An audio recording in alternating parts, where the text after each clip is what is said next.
ಮತ್ತೊಮ್ಮೆ ಮೋದಿ ಪಿಒಕೆ ಅತಿ ಶೀಘ್ರದಲ್ಲಿ ಭಾರತಕ್ಕೆ. ಆತನ ಭವಿಷ್ಯ ಸಂಚಲನ ಸೃಷ್ಟಿ ಮಾಡಿದ್ಯಾಕೆ? ಕರುನಾಡಿನಲ್ಲಿ ಯಾರಿಗೆಲ್ಲ ಸಂಸತ್ ಅದೃಷ್ಟ? ಇದೇ ಹೊತ್ತಿನ ಬರ್ನಿಂಗ್ ಸ್ಟೋರಿ ವಿಶೇಷ ರಾಜ ಭವಿಷ್ಯ. ನಾನು ನಿಕೇಶ್ ಕೊಠಾರಿ. ಲೋಕಸಭಾ ಎಲೆಕ್ಷನ್ ಸಮೀಪ ಆಗ್ತಿರುವಾಗಲೇ ಭವಿಷ್ಯ ನುಡ್ತಾ ಇರುವಂತಹ ಜ್ಯೋತಿಷಿಗಳ ಭವಿಷ್ಯ ಕೂಡ ಅಷ್ಟೇ ಕುತೂಹಲ ಹಾಗೆ ಕೌತುಕವನ್ನು ಹೆಚ್ಚಿಸ್ತಾ ಇದೆ. ಅದ್ರ ಜೊತೆ ಪ್ರಧಾನಿ ಮೋದಿ ಅವರು ಮತ್ತೆ ಪ್ರಧಾನಿ ಆಗ್ತಾರೆ. ಅದ್ರ ಜೊತೆಗೆ ಪಿಒಕೆ ಮತ್ತೆ ಭಾರತಕ್ಕೆ ಲಭಿಸುತ್ತೆ. ಆದರೆ ಅತಿ ಶೀಘ್ರದಲ್ಲಿ, ಅದು ಕೂಡ ಪಿಒಕೆ ಕೇವಲ 1 ವರ್ಷದಲ್ಲಿ ಮತ್ತೆ ಭಾರತಕ್ಕೆ ಲಭಿಸುತ್ತೆ ಅಂತ ಅತಿ ಕಿರಿಯ ವಯಸ್ಸಿನ ಜ್ಯೋತಿಷಿಯೊಬ್ಬರು ನುಡಿದಿದ್ದಾರೆ. ಹಾಗಾದ್ರೆ ಆತನ ಭವಿಷ್ಯ ಏನು? ಅದ್ರ ಜೊತೆ ಆತ ನುಡಿದಿರುವಂತಹ ಭವಿಷ್ಯ ಎಷ್ಟು ಮಟ್ಟಿಗೆ ಸತ್ಯ? ಇನ್ನೊಂದು ಕಡೆ ಆತ ಆದರೂ ಯಾರು? ತೋರಿಸ್ತೀವಿ ನೋಡಿ.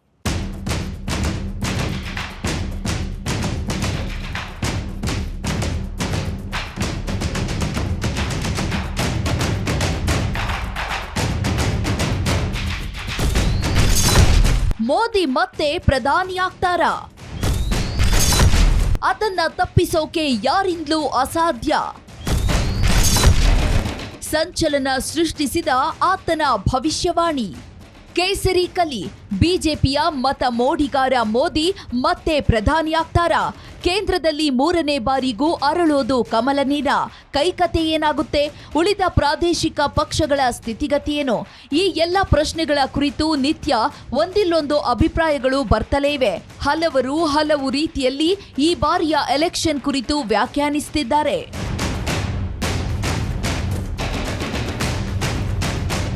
ಇಂತಹ ವೇಳೆಯಲ್ಲಿ ಸಹಜವಾಗಿ ರಾಜಕೀಯ ಬೆಳವಣಿಗೆಗಳ ಕುರಿತು ಖ್ಯಾತ ಜ್ಯೋತಿಷಿಗಳು ಕೊಡೋ ಪ್ರತಿ ಅಭಿಪ್ರಾಯವೂ ಸಾಕಷ್ಟು ಕುತೂಹಲವನ್ನ ಹೆಚ್ಚಿಸಿಬಿಡುತ್ತೆ.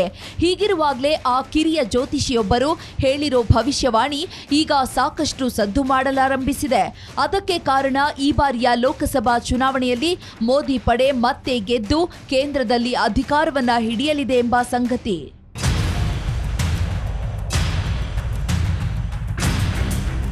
ಇನ್ನು ಮೋದಿ ಮತ್ತೆ ಅಧಿಕಾರಕ್ಕೆ ಬರೋ ಜೊತೆಗೆ ರಾಷ್ಟ್ರದಲ್ಲಿ ಅನೇಕ ಮಹತ್ವದ ಘಟನೆಗಳು ಜರುಗುತ್ತವೆ ಎಂದು ಭವಿಷ್ಯವಾಣಿಯೊಂದು ಹೊರಬಿದ್ದಿದೆ.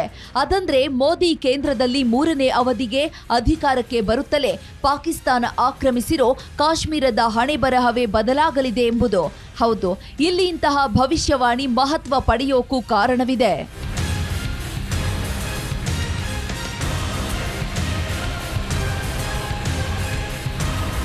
ಅದಂದ್ರೆ ಇದೇ 5 ವರ್ಷಗಳ ಹಿಂದೆ ಮೋದಿ 2ನೇ ಅವಧಿಗೆ ಕೇಂದ್ರದಲ್ಲಿ ಅಧಿಕಾರಕ್ಕೆ ಬಂದ ಕೆಲವೇ ತಿಂಗಳಿನಲ್ಲಿ ಜಮ್ಮು ಕಾಶ್ಮೀರದ ವಿಶೇಷ ಸ್ಥಾನಮಾನ ರದ್ದಾಗಿ ಇಡೀ ದೇಶದಲ್ಲಿ ಸಂಚಲನ ಸೃಷ್ಟಿಯಾಗಿತ್ತು. ಈಗ ಅಂಥದ್ದೇ ರೀತಿಯ ಭವಿಷ್ಯವಾಣಿಯೊಂದು ಆ ಒಬ್ಬ ಕಿರಿಯ ವಯಸ್ಸಿನ ಜ್ಯೋತಿಷಿಯಿಂದ ಹೊರಬಂದಿದ್ದು ಮತ್ತೆ ಇಡೀ ದೇಶದ ಚಿತ್ತ ಆ ಭವಿಷ್ಯವಾಣಿಯತ್ತ ನೆಟ್ಟು ಕೂತಿದೆ. ಮೋದಿ ಮತ್ತೆ ಅಧಿಕಾರಕ್ಕೇರ್ತಲೇ ಪಿಒಕೆ ಕ್ರಾಂತಿ. ಭಾರತ ಸೇರುತ್ತಂತೆ ಪಾಕ್ ಆಕ್ರಮಿತ ಕಾಶ್ಮೀರ. ನಿಜವಾಗುತ್ತಾ ರುದ್ರಕರಣ್ ಪ್ರತಾಪ್ ಭವಿಷ್ಯವಾಣಿ? ಚಂಡೀಗಢದ ಜ್ಯೋತಿಷಿ ಹೇಳಿದ್ದೇನು ಗೊತ್ತಾ?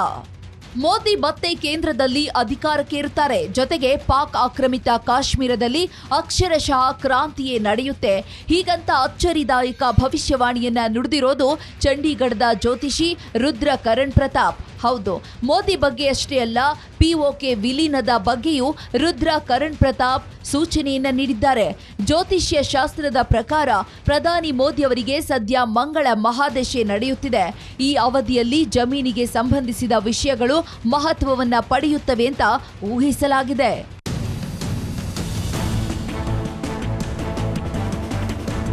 ಹಾಗಾಗಿ ಇದರ ಭಾಗವಾಗಿ ಏಪ್ರಿಲ್ 2025ರಿಂದ ಸೆಪ್ಟೆಂಬರ್ 2025ರ ನಡುವೆ ಪಾಕ್ ಆಕ್ರಮಿತ ಕಾಶ್ಮೀರ ಭಾರತದಲ್ಲಿ ವಿಲೀನಗೊಳ್ಳುವ ಸಾಧ್ಯತೆ ಇದೆ ಎಂದು ರುದ್ರಕರಣ್ ಪ್ರತಾಪ್ ನುಡಿದಿದ್ದಾರೆ.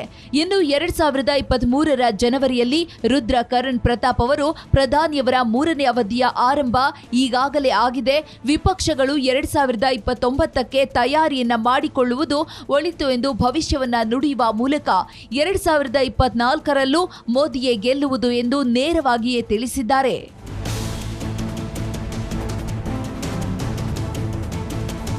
ಈಗ ಅದರ ಮುಂದುವರಿದ ಭಾಗ ಎಂಬಂತೆ ಭಾರತದಲ್ಲಿ ಇದರ ಮುಂದಿನ ವರ್ಷ ಅಂದ್ರೆ 2025ರಲ್ಲಿ ಪಿಒಕೆ ಭಾರತವನ್ನ ಸೇರಲಿದೆ.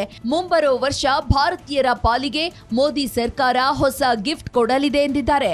ಇನ್ನು ರುದ್ರ ಕರಣ್ ಪ್ರತಾಪ್ ನುಡಿದಿರೋ ಭವಿಷ್ಯ ನಿಜಕ್ಕೂ ಭಾರತೀಯರ ಎದೆ ಬಡಿತವನ್ನ ಹೆಚ್ಚಿಸಿದ್ರೆ, ಅತ್ತ ಮೋದಿ ಮತ್ತೆ ಅಧಿಕಾರಕ್ಕೆ ಬಂದ್ರೆ ಮತ್ತೊಂದು ಕಣಿವೆ ಕ್ರಾಂತಿಗೆ ದೇಶ ಸಾಕ್ಷಿಯಾಗಲಿದೆ ಎಂಬ ಶುಭ ಸುದ್ದಿಯನ್ನ ನೀಡಿದ್ದಾರೆ.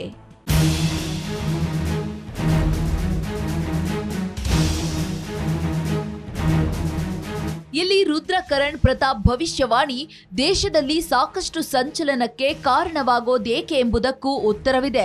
ಅದಂದ್ರೆ ಇತ್ತೀಚಿನ ಅದೊಂದು ಪ್ರಮುಖ ರಾಷ್ಟ್ರಮಟ್ಟದ ರಾಜಕೀಯ ಬೆಳವಣಿಗೆ ಕುರಿತು ಈ ಹಿಂದೆಯೇ ಅಂದರೆ ಇಲ್ಲಿ 2 ವರ್ಷಗಳ ಹಿಂದೆ ರುದ್ರ ಕರಣ್ ಪ್ರತಾಪ್ ಹೇಳಿದ್ದರಂತೆ. ಅದಂದ್ರೆ 2024ರ ಮಾರ್ಚ್ ಬಳಿಕ ದಿಲ್ಲಿ ಮುಖ್ಯಮಂತ್ರಿ ಅರವಿಂದ ಕೇಜ್ರಿವಾಲ್ ದೊಡ್ಡ ಹಿನ್ನಡೆಯನ್ನ ಅನುಭವಿಸಲಿದ್ದಾರೆ ಎಂದು ಅವರು ಭವಿಷ್ಯವನ್ನ ನುಡಿದಿದ್ದರಂತೆ. ಇನ್ನು ರುದ್ರ ಕರಣ್ ಪ್ರತಾಪ್ ಭವಿಷ್ಯವಾಣಿಯಂತೆ ಅದು ಸತ್ಯವಾಗಿದ್ದು, ಅಬಕಾರಿ ನೀತಿ ಹಗರಣದಲ್ಲಿ ಕೇಜ್ರಿವಾಲ್ ಸಂಕಷ್ಟದಲ್ಲಿದ್ದಾರೆ.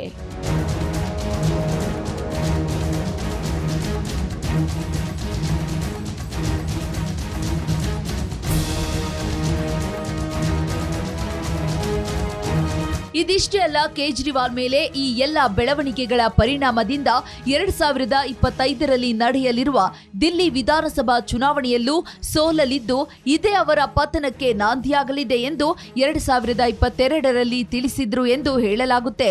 ಜೊತೆಗೆ 2022ರ ಜನವರಿ 30ರಂದು ಕೆಲ ದೇಶಗಳ ಮಧ್ಯೆ ಕನಿಷ್ಠ ಪಕ್ಷ 2 ಯುದ್ಧಗಳು ನಡೆಯುವ ಸಾಧ್ಯತೆ ಬಗ್ಗೆಯೂ ಅವರು ಎಚ್ಚರಿಕೆಯನ್ನು ನೀಡಿದ್ರು.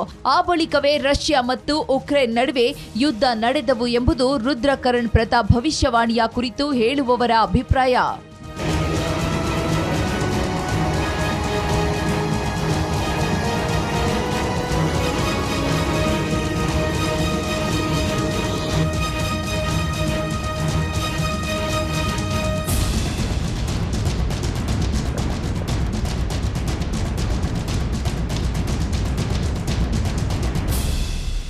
ಇನ್ನು ಇದೇ ರೀತಿ ಕೆಲ ದಿನಗಳ ಹಿಂದಷ್ಟೇ ರುದ್ರ ಕರಣ್ ಪ್ರತಾಪ್ ಆಗಸ್ಟ್ 2028 ಡಿಸೆಂಬರ್ 2032ರ ನಡುವೆ 3ನೇ ವಿಶ್ವ ಸಮರ ನಡೆಯೋ ಕುರಿತು ಭವಿಷ್ಯವನ್ನ ನುಡಿದಿದ್ದಾರೆ. ಅದರಂತೆ ಶನಿಯು ಭರಣಿ ನಕ್ಷತ್ರದಲ್ಲಿ ಸಾಗಿದಾಗ ಮತ್ತು ರಾಹು ಧನು ರಾಶಿಯಲ್ಲಿ ಪ್ರವೇಶಿಸಿದಾಗ ಭಾರಿ ವಿನಾಶ ಆಗುವ ಸಾಧ್ಯತೆಗಳಿವೆ. ಇದರಲ್ಲಿ ವ್ಯಾಪಕ ಪ್ರಮಾಣದ ಜೀವಹಾನಿ ಆಗಲಿದ್ದು, ಇತಿಹಾಸದಲ್ಲೇ ಅತ್ಯಂತ ಕಷ್ಟಕರ ದಿನಗಳನ್ನು ಜಗತ್ತು ಕಾಣಬೇಕಾಗಬಹುದು. ಇದರಿಂದ ಆಸ್ತಿ ಮೌಲ್ಯ ಮತ್ತು ಷೇರು ಮಾರುಕಟ್ಟೆಯ ಕುಸಿತಕ್ಕೆ ಕಾರಣವಾಗಬಹುದು. ಆದಾಗ್ಯೂ ಈ ಎಲ್ಲ ವಿಫಲಗಳ ಬಳಿಕ ಹೊಸ ಧನಾತ್ಮಕ ಮನ್ವಂತರವು ಆರಂಭವಾಗಲಿದೆ ಎಂದು ಹೇಳಿದ್ದಾರೆ.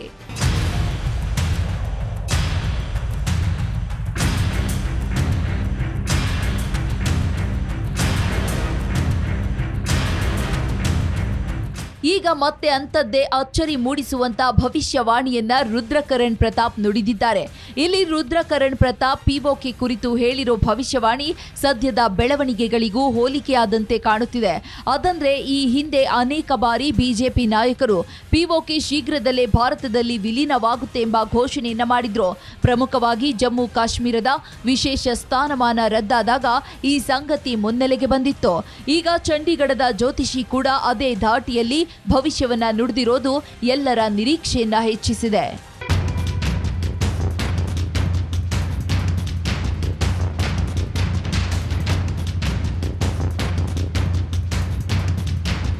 ಇನ್ನು ರುದ್ರ ಕರಣ್ ಪ್ರತಾಪ್ ಅವರು ನಾರಾಯಣಿ ಹರ್ಬಲ್ಸ್ ಸಿಇಒ ಮತ್ತು ವೈದಿಕ ಜ್ಯೋತಿಷಿಯಾಗಿ ಕಾರ್ಯನಿರ್ವಹಿಸುತ್ತಿದ್ದಾರೆ. ಈಗ ಅವರ ಎಲ್ಲ ಭವಿಷ್ಯವಾಣಿಗಳ ಬಗ್ಗೆಯೂ ಚರ್ಚೆ ಶುರುವಾಗಿದ್ದು, ಪ್ರಮುಖವಾಗಿ ಪಿಒಕೆ ಭಾರತದಲ್ಲಿ 2025ರಲ್ಲಿ ವಿಲೀನವಾಗಲಿದೆ ಎಂಬ ಸಂಗತಿಯೇ ಹೈಲೈಟ್ ಆಗಿದೆ.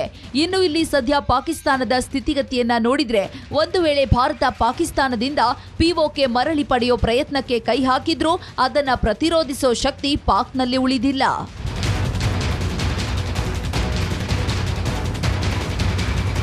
ಹಾಗಾಗಿ ರುದ್ರ ಕರಣ್ ಪ್ರತಾಪ್ ಮೋದಿ ಮತ್ತೆ ಪ್ರಧಾನಿ ಆಗ್ತಾರೆ. ಜೊತೆಗೆ ಪಾಕ್ ಆಕ್ರಮಿತ ಕಾಶ್ಮೀರ ಭಾರತದೊಂದಿಗೆ ಶೀಘ್ರದಲ್ಲೇ ಸೇರಲಿದೆ ಎಂದಿರೋದು ಭಾರೀ ಸಂಚಲನದೊಂದಿಗೆ ಮುಂದಿನ ವರ್ಷದ ಕುರಿತು ಇನ್ನಷ್ಟು ನಿರೀಕ್ಷೆಯನ್ನ ಹೆಚ್ಚಿಸಿದೆ.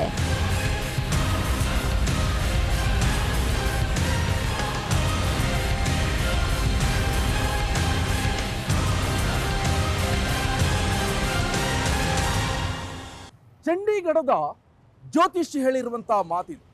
ಪ್ರಧಾನಿ ಮೋದಿ ಅವರು ಮತ್ತೆ ಗೆಲ್ತಾರೆ, ಮತ್ತೆ ಭಾರತದ ಪ್ರಧಾನಿ ಆಗ್ತಾರೆ. ಜೊತೆಗೆ ಕೇವಲ 1 ವರ್ಷದಲ್ಲಿ POK ಮತ್ತೆ ಭಾರತದ ಜೊತೆ ವಿಲೀನವಾಗುತ್ತೆ. ಅದ್ರ ಜೊತೆ ದ್ವಾರಕನಾಥ್ ಅವರು ಒಂದು ಇಂಟ್ರೆಸ್ಟಿಂಗ್ ಮಾಹಿತಿಯನ್ನು ಕೊಟ್ಟಿದ್ದಾರೆ. ಇವರು ಕೂಡ ಜ್ಯೋತಿಷಿ.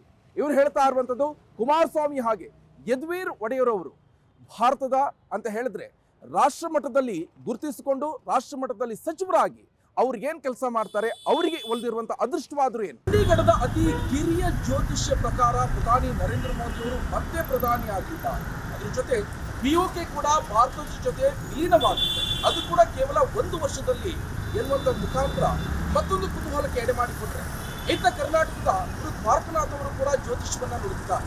ಅವರು ಹೇಳೋ ಪ್ರಕಾರ ಪ್ರಧಾನಿ ನರೇಂದ್ರ ಮೋದಿ ಅವರು ಮತ್ತೆ ಪ್ರಧಾನಿ ಆಗ್ತಾರೆ, 400ಕ್ಕೂ ಅಧಿಕ ಸೀಟನ್ನ ಗೆಲ್ತಾರೆ ಅಂತ. ಅದ್ರ ಜೊತೆ ಇಂಟ್ರೆಸ್ಟಿಂಗ್ ಸಂಗತಿ ಅಂತ ಹೇಳಿದ್ರೆ ಕರ್ನಾಟಕದಲ್ಲೂ ಕೂಡ ಯಾರೆಲ್ಲ ಸಂಸತ್ ಪ್ರವೇಶವನ್ನು ಮಾಡ್ತಾರೆ ಎನ್ನುವಂತ ಇಂಟ್ರೆಸ್ಟಿಂಗ್ ಡೀಟೇಲ್ ಕೊಟ್ಟಿದ್ದಾರೆ. ಯಾರೆಲ್ಲ ಹಾಗಾದ್ರೆ ಈ ಡೀಟೇಲ್ಸ್ ನೋಡಿ. ಒಂದೆಡೆ ಚಂಡೀಗಢದ ಜ್ಯೋತಿಷಿ ಮತ್ತೆ ದೇಶದ ಚುಕ್ಕಾಣಿಯನ್ನ ಹಿಡಿಯೋದು ನರೇಂದ್ರ ಮೋದಿ, ಜೊತೆಗೆ ಅವರ 3ನೇ ಅವಧಿಯಲ್ಲಿ POK ಕ್ರಾಂತಿ ಶತಸಿದ್ಧ ಎಂದಿರೋ ಸಂಗತಿಗಳ ನಡುವೆಯೇ ಇತ್ತ ಕರ್ನಾಟಕದಲ್ಲಿ ಕೆಲ ಪ್ರಮುಖರ ಸಂಸತ್ ಭವಿಷ್ಯ ಏನಾಗಲಿದೆ, ಅಲ್ಲದೆ ಮೋದಿ ನಿಜಕ್ಕೂ ಅಂದುಕೊಂಡಂತೆ NDA 400 ಕ್ಷೇತ್ರದಲ್ಲಿ ಗೆಲುವು ಸಾಧಿಸುತ್ತಾ ಎಂಬುದಕ್ಕೆ ರಾಜಗುರು ದ್ವಾರಕಾನಾಥ್ ಅಚ್ಚರಿದಾಯಕ ಭವಿಷ್ಯ ನುಡಿದಿದ್ದಾರೆ. ರಾಜ್ಯದಲ್ಲೂ ಕುತೂಹಲ ಕೆರಳಿಸಿರೋ ಲೋಕ ಮಹಾಸಮರ. ಕೆಲ ಪ್ರಮುಖರ ಸಂಸತ್ ಭವಿಷ್ಯ ಏನಾಗಲಿದೆ ಗೊತ್ತಾ? ಈ ಕುರಿತು ರಾಜಗುರು ದ್ವಾರಕಾನಾಥ್ ಹೇಳಿದ್ದೇನು? ರಾಷ್ಟ್ರ ಮಟ್ಟದಲ್ಲಿ ಲೋಕಸಭಾ ಚುನಾವಣೆ ಅದೆಷ್ಟು ಸದ್ದು ಮಾಡ್ತಿದೆಯೋ ಅಷ್ಟೇ ಕುತೂಹಲ ಈ ಬಾರಿ ರಾಜ್ಯದಲ್ಲೂ ಇದೆ. ಯಾಕಂದ್ರೆ ಈ ಬಾರಿ ಬಿಜೆಪಿ ಜೊತೆ JDS ಒಂದಾಗಿ ಆಡಳಿತಾರೂಢ ಕಾಂಗ್ರೆಸ್ ವಿರುದ್ಧ ಲೋಕ ಅಖಾಡದಲ್ಲಿ ತೊಡೆ ತಟ್ಟಿದೆ. ಇನ್ನು ಇದು ದಿನೇ ದಿನೇ ರಾಜಕೀಯ ಕಾವು ಹೆಚ್ಚಿಸ್ತಾನೇ ಇದೆ. ಈ ಮಹಾ ಸಮರದಲ್ಲಿ ಕೆಲ ಅಚ್ಚರಿಯ ಅಭ್ಯರ್ಥಿಗಳು ಕಣದಲ್ಲಿ ಎದುರಾಗ್ತಿದ್ದು ಅದೀಗ ಸಾಕಷ್ಟು ಚರ್ಚೆಗೆ ಗ್ರಾಸವಾಗಿದೆ. ಪ್ರಮುಖವಾಗಿ ಮೈಸೂರು ಕೊಡಗು ಲೋಕಸಭಾ ಕ್ಷೇತ್ರದಿಂದ ಮೈಸೂರು ಒಡೆಯರ್ ಕಣಕ್ಕಿಳಿದಿರೋದು ಇಡೀ ರಣಕಣದ ದಿಕ್ಕು ಬದಲಿಸಿದೆ. ರಾಜ ಕುಟುಂಬವನ್ನ ಎದುರಿಸೋದು ಕೈಪಡೆಗೂ ಭಾರಿ ಸವಾಲಾಗಿದ್ದು, ಖುದ್ದು ಸಿಎಂ ಸಿದ್ದರಾಮಯ್ಯ ಮೈಸೂರು ಕ್ಷೇತ್ರದ ಬಗ್ಗೆ ಹಿಂದೆಂದೂ ಕೇಳರಿಯದಷ್ಟು ತಲೆಕೆಡಿಸಿಕೊಂಡಿದ್ದಾರೆ. ಹಾಗಾದ್ರೆ ಈ ಬಾರಿ ಬಿಜೆಪಿ ಚಿಹ್ನೆಯಡಿ ಲೋಕ ಕದನ ಎದುರಿಸ್ತಿರೋ ಯದುವೀರ್ ಒಡೆಯರ್ಗೆ ಗೆಲುವು ಸುಲಭವಿದೆಯಾ? ಈ ಬಗ್ಗೆ ರಾಜಗುರು ದ್ವಾರಕಾನಾಥ್ ಹೇಳಿದ್ದೇನು?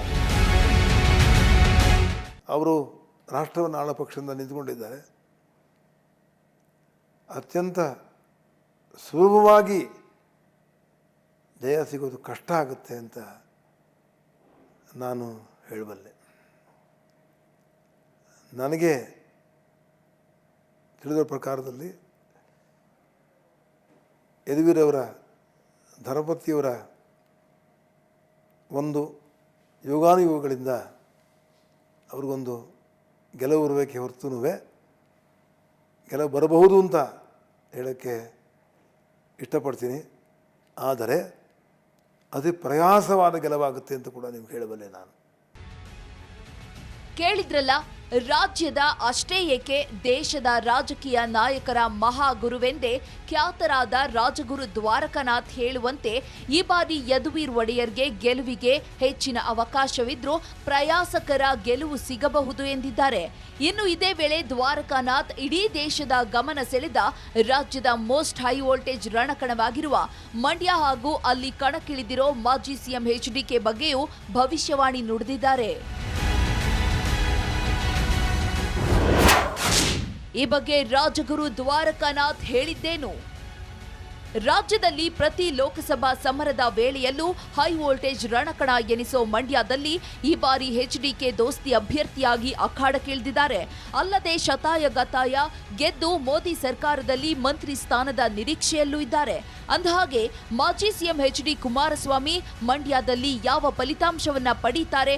ಈ ಬಗ್ಗೆ ರಾಜಗುರು ಹೇಳಿದ್ದೇನು ಗೊತ್ತಾ? 2006ರಲ್ಲಿ ಒಳ್ಳೆ ಮುಖ್ಯಮಂತ್ರಿ ಅಂತ ಹೆಸರು ಮಾಡತಕ್ಕಂಥವ್ರು. ಅದೇ ಗುಣ ಅವರು ಅದೇ ರಸ್ತೆ ದಾಟಿ ಬಂದಿದ್ದರೆ 1ನೇ ತಾರೀಕು ಮೇವರೆಗೂ 6 ನಕ್ಷತ್ರ ಮಿಥುನ ರಾಶಿಗೆ ಗುರುಬಲ ಇದೆ. ಅಲ್ಲೂ ಕೂಡ ಸಮಸ್ಯೆಗಳನ್ನು ಸಮಸ್ಯೆಗಳು ಎದುರಾದರೂ ಕೂಡ ಅವರು ಅವರ ತಂದೆ ಮಾಡಿರೋ ಪುಣ್ಯದಿಂದ, ಅವರ ತಾಯಿಯ ಆಶೀರ್ವಾದದಿಂದ ಅಲ್ಲಿ ಫಲಿತಾಂಶ ಹೇಗೆ ಬೇಕಾದ್ರೂ ತಿರುಗಬಹುದು ಅಂತ ನಿಮ್ಗೆ ಹೇಳಬಲ್ಲೆ. ಕೇಳಿದ್ರಲ್ಲ, ತಂದೆ ಎಚ್.ಡಿ. ದೇವೇಗೌಡರ ಕೃಪೆಯಿಂದ ಎಚ್ಡಿಕೆ ಮಂಡ್ಯ ಅಖಾಡದಲ್ಲಿ ಉತ್ತಮ ಫಲಿತಾಂಶವನ್ನ ಪಡೆದ್ರೂ ಅಚ್ಚರಿಯಿಲ್ಲ ಎಂದಿರೋ ದ್ವಾರಕಾನಾಥ್ ಇದೇ ವೇಳೆ ಈ ಹಿಂದೆ ಅಂದ್ರೆ 2019ರಲ್ಲಿ ನಿಖಿಲ್ ಸೋಲಿನ ಕುರಿತು ಪ್ರಸ್ತಾಪಿಸಿ ಅಂದು ತಾವು ಹೇಳಿದ್ದ ಭವಿಷ್ಯವಾಣಿ ಏನು ಎಂಬುದರ ಕುರಿತು ಮಾತನಾಡಿದ್ರು. 2019ರ ಮಂಡ್ಯ ಫಲಿತಾಂಶದ ಕುರಿತು ದ್ವಾರಕಾನಾಥ್ ಪ್ರತಿಕ್ರಿಯೆ. ರಾಜಗುರು ದ್ವಾರಕಾನಾಥ್ ಮಾಜಿ ಸಿಎಂ ಎಚ್.ಡಿ. ಕುಮಾರಸ್ವಾಮಿ ಮಂಡ್ಯದಲ್ಲಿ ಲೋಕಸಭೆ ಚುನಾವಣೆಯನ್ನ ಎದುರಿಸೋ ಕುರಿತು ಮಾತನಾಡೋ ವೇಳೆ ಅದೊಂದು ಸಂಗತಿಯನ್ನ ಪ್ರಸ್ತಾಪಿಸಿದ್ರು. ಅದಂದ್ರೆ ಈ ಹಿಂದೆ ಅಂದ್ರೆ 5 ವರ್ಷಗಳ ಕೆಳಗೆ ಇದೇ ಮಂಡ್ಯ ಕ್ಷೇತ್ರದಲ್ಲಿ ಎಚ್ಡಿಕೆ ಪುತ್ರ ನಿಖಿಲ್ ಕುಮಾರಸ್ವಾಮಿ ಸುಮಲತಾ ಎದುರು ಸ್ಪರ್ಧಿಸಿ ಪರಾಭವಗೊಂಡಿದ್ರು. ಈ ಹಿಂದೆ ಸುಮಲತಾ ಅವರ ಎದುರಿಗೆ ಅವ್ರ ಮಗನ್ನೇ ದೊಡ್ಡ ಮಗನ್ನೇ ನಿಲ್ಲಿಸಿದ್ರು. ಆ ಹುಡುಗಂಗೆ ಆವಾಗ ಶನಿಕಾಟ ಇತ್ತು. ನಾ ಬೇಡ ಅಂತ ಹೇಳಿದೆ. ಇಲ್ಲ ಗುರುಗಳೇ ತಯಾರಿ ಮಾಡ್ಕೊಂಬಿಟ್ಟಿದ್ದಾರೆ, ನಿಂತ್ಕೊಳ್ಳಿ ಅಂತ ಹೇಳಿದ್ರು. ಅದ್ರ ಬಿಟ್ಬಿಟ್ಟೆ. ಇನ್ನು ಇದೇ ವಿಚಾರವಾಗಿ ಮಾತನಾಡಿ, ಈ ಹಿಂದೆಯೇ ನನ್ನ ಬಳಿ ಬಂದಾಗ ನಿಖಿಲ್ಗೆ ಶನಿ ಕಾಟವಿದೆ, ಹಾಗಾಗಿ ಸ್ಪರ್ಧಿಸೋದು ಸೂಕ್ತ ಅಲ್ಲ ಅಂದಿದೆ. ಆದ್ರೆ ಅದಾಗಲೇ ಎಲ್ಲವೂ ತಯಾರಿಯಾಗಿತ್ತು ಎಂದು ಅಂದು ತಾವು ನುಡಿದಿದ್ದ ಭವಿಷ್ಯವಾಣಿಯನ್ನ ನೆನಪಿಸಿಕೊಂಡ್ರು. ಹೀಗೆ ತಾವು ಈ ಹಿಂದೆ ನುಡಿದಿದ್ದ ಭವಿಷ್ಯವಾಣಿಗಳ ಕುರಿತು ಪ್ರಸ್ತಾಪಿಸಿದ ರಾಜಗುರು ದ್ವಾರಕಾನಾಥ್ ಪ್ರಮುಖವಾಗಿ ಇಡೀ ರಾಜ್ಯದಲ್ಲಿ ಸದ್ಯ ಬಿಜೆಪಿ ನಾಯಕರ ಬಾಯಲ್ಲಿ ಓಡಾಡ್ತಿರೋ ಅದೊಂದು ಸಂಗತಿಯ ಕುರಿತು ಮಾತನಾಡಿ, ರಾಜ್ಯ ಕಾಂಗ್ರೆಸ್ ಸರ್ಕಾರ ಎಲೆಕ್ಷನ್ ನಂತರವೂ ಸೇಫ್ ಅಂದ್ರು. ಮೋದಿ ಅಂದುಕೊಂಡಷ್ಟು ಕ್ಷೇತ್ರ ಗೆಲ್ಲೋದು ಕಷ್ಟ.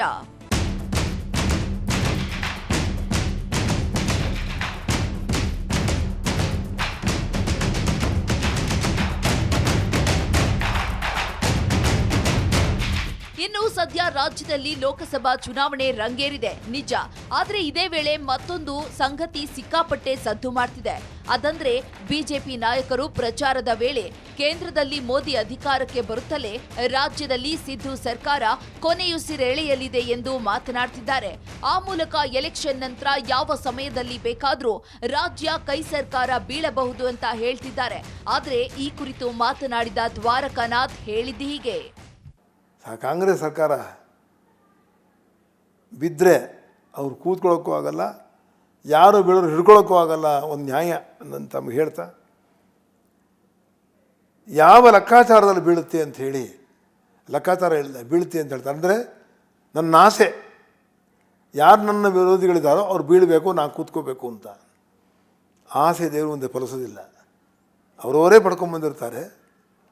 ಅವ್ರನ್ನ ಬೀಳೋದು ತರವಲ್ಲ, ಬೀಳಿಸೋದು ಸರಿಯಲ್ಲ. 135ರಿಂದ ಕಾಂಗ್ರೆಸ್ ಸರ್ಕಾರ ರಚನೆಯಾಗಿದೆ. ಪರ್ಯಾಯ ವ್ಯವಸ್ಥೆ ಆಗಬಹುದೇ ಹೊರತು ಸರ್ಕಾರ ಖಂಡಿತವಾಗಿ ಚುನಾವಣೆ ಆದ ತಕ್ಷಣ ಬಿದ್ದುಬಿಡ್ತಾರೆ ಅನ್ನೋದು ಅದು ಸತ್ಯಕ್ಕೆ ದೂರವಾದ ಮಾತು ಅಂತ ಹೇಳಬಲ್ಲೆ ಖಂಡಿತವಾಗಿ. ಹೀಗೆ ಯಾರು ಏನೇ ಅಂದ್ರೂ ಲೋಕಸಭಾ ಸಮರದ ನಂತರ ರಾಜ್ಯ ಕಾಂಗ್ರೆಸ್ ಸರ್ಕಾರಕ್ಕೆ ಕಂಟಕ ಎದುರಾಗೋದಿಲ್ಲ ಎಂದಿರೋ ರಾಜಗುರು ಕೂಡ ಕೇಂದ್ರದಲ್ಲಿ ಮೋದಿ ಅಧಿಕಾರಕ್ಕೆ ಮತ್ತೆ ಬರಲಿದ್ದಾರೆ. ಆದ್ರೆ ಅಂದುಕೊಂಡಷ್ಟು ಅಂದ್ರೆ ಮೋದಿ ಅಂದುಕೊಂಡಂತೆ ಎನ್ಡಿಎ 400 ಟಾರ್ಗೆಟ್ ರೀಚ್ ಆಗೋದು ಅಷ್ಟು ಸುಲಭವಲ್ಲ ಅಂದಿದ್ದಾರೆ. ಭಾರತ ರಾಷ್ಟ್ರದಲ್ಲಿ ಅತ್ಯಂತ ಯಶಸ್ವಿ ಪ್ರಧಾನಮಂತ್ರಿಯಾಗಿ ಬೆಳೆದು ಸಮಗ್ರ ಭಾರತದಲ್ಲಿ ವಿದೇಶಗಳಲ್ಲಿ ಹೆಸರು ಮಾಡತಕ್ಕಂಥವರು ಏಕೈಕ ವ್ಯಕ್ತಿ ನರೇಂದ್ರ ಮೋದಿಯವರು. ಅವರ ಮಟ್ಟದಲ್ಲಿ ಏನು ಸೀಟು ಬರುತ್ತೆ ಅಂತ ಲೆಕ್ಕಾಚಾರ ಮಾಡಿದ್ದಾರೆ. ಅಷ್ಟು ತಗೊಳ್ಳೋಕ್ಕಾಗಲ್ಲ ಅಂತ ಗ್ರಹಗಳು ತೋರಿಸೋದು ನಾನು ಹೇಳ್ತಾ ಇದ್ದೀನಿ ಅಷ್ಟೇ. ಬರ್ತಾರೆ, ಅವರೇ ಪ್ರಧಾನಮಂತ್ರಿನೂ ಆಗಬಹುದು. ಯಾಕಂದರೆ ಕೂಜಾ ಮತ್ತು ಶನಿ ಸಂಘರ್ಷದಲ್ಲಿದ್ದಾರೆ. ಸಂಘರ್ಷದಲ್ಲಿರುವಾಗ ಅವರ ಪಕ್ಷದಲ್ಲೇ ಆಳ್ತಿರೋರ ಪಕ್ಷದಲ್ಲೇ ಏನಾದ್ರು ಒಂದು ದ್ವಂದ್ವ ಬರ್ಬೋದು, ಚರ್ಚೆ ಬರ್ಬೋದು, ಮನೋವ್ಯತ್ಯಾಸ ಬರ್ಬೋದು, ವೈಮನಸ್ಯ ಬರ್ಬೋದು, ವಿರೋಧ ಆಗ್ಬರ್ಬೋದು, ಎಲ್ಲ ಬರ್ಬೋದು. ಅದೆಲ್ಲ ಸುಧಾರಿಸ್ಕೊಂಡು ಅಲ್ಲಿಗೆ ಬಂದು ನಿಂತ್ಕೊಳ್ಳುತ್ತೆ. ಅವ್ರು ಆಗಲ್ಲ ನಾನೆಲ್ಲೂ ಹೇಳ್ತಾ ಇಲ್ಲ. ಆದರೆ ಅವರು ಬಯಸಿರೋ ಸಂಖ್ಯೆ ತಂದು ಏಕಾಏಕಿ ಪರಿಪೂರ್ಣವಾಗಿ 400 ಜೂನ್ 4ನೇ ತಾರೀಕು ಅದು ಆಚೆ ಗಣಪತಿ ಈಡೇರಿಸಲ್ಲ, ಬಾಲರಾಮನು ಅದನ್ನು ಅನುಗ್ರಹ ಮಾಡಲ್ಲ ಅಂತ ನನ್ನ ನಿಖರವಾದ ವಾಕ್ಯಲ್ಲ ಹೇಳಬಲ್ಲೆ ನಾನು. ಹೀಗೆ ರಾಜ್ಯದ ಪ್ರಮುಖರು ಸೇರಿ ರಾಷ್ಟ್ರದ ಚುಕ್ಕಾಣಿ ಮತ್ತೆ ಮೋದಿ ಕೈ ಸೇರೋ ಸಾಧ್ಯತೆ ದಟ್ಟವಾಗಿದೆ ಎಂದಿರೋ ರಾಜಗುರು ದ್ವಾರಕಾನಾಥ್ ರಣಕಣದಲ್ಲಿ ಈ ಬಾರಿ ಒಂದಷ್ಟು ಅಚ್ಚರಿ ಕಾದಿದೆ ಎಂದಿದ್ದಾರೆ. ಒಟ್ಟಾರೆ ಲೋಕಸಭಾ ಸಮರದ ನಂತರ ಮೋದಿ ಮತ್ತೆ ಅಧಿಕಾರಕ್ಕೆ ಬರೋದು ನಿಶ್ಚಿತ. ಜೊತೆಗೆ ಅದೇ ಪಿಒಕೆ ಕ್ರಾಂತಿಗೆ ಕಾರಣವಾಗುತ್ತೆ ಎಂದು ಚಂಡೀಗಢದ ಜ್ಯೋತಿಷಿ ರುದ್ರಕರಣ್ ಪ್ರತಾಪ್ ಹೇಳಿದ್ರೆ, ಮೋದಿ ಅಧಿಕಾರಕ್ಕೆ ಬಂದ್ರೂ ಅಂದುಕೊಂಡಷ್ಟು ಕ್ಷೇತ್ರ ಗೆಲ್ಲೋದು ಕಷ್ಟ ಎಂದು ಕರ್ನಾಟಕದ ರಾಜಕೀಯ ರಾಜಗುರು ಎಂದೇ ಖ್ಯಾತಿಯನ್ನ ಗಳಿಸಿರೋ ದ್ವಾರಕಾನಾಥ್ ಹೇಳಿರೋದು ರಾಜಕೀಯ ವಲಯದಲ್ಲಿ ಭಾರಿ ಸಂಚಲನ ಸೃಷ್ಟಿಸಿರೋದಂತೂ ಸತ್ಯ.